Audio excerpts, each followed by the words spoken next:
سلام علیکم و رحمت الله استاد جان. علیکم السلام و رحمت الله. استاد جان، می حدیثی که یک زن یک مرد باشه سیوم شیطان میشود. همین حدیث با پدر و دختر یا که خواهر و برادر اون برای نامحرم است خانم. اون لا یخلون احدکم بامرأة فإن ثالثهما شیطان، حدیث در بخاری است.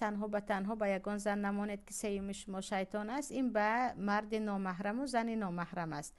به پدر و دختر و برادر و خواهر داخل نمی شود. ولیکن بعضا از روی گفتیم اخلاقیات بعضی انسان های هستند که همین گونه پلیدی دارند. برادر باشند هم انسان های بد هستند، یا گفتیم پدر باشد هم انسان های بد هستند. در این وقت یعنی دوری میکنید. اما این گونه انسان ها خیلی کم هستند که بیمارند، بیماری روانی دارند. یعنی آنهایی که به محرم خود همچون یک زردشتان پلید که محرم و نامحرمی ندارند، چشم بد نگاه میکنند، این گونه ها خیلی کم هستند. اما حدیثی که الان گفتید این برای نامحرم است.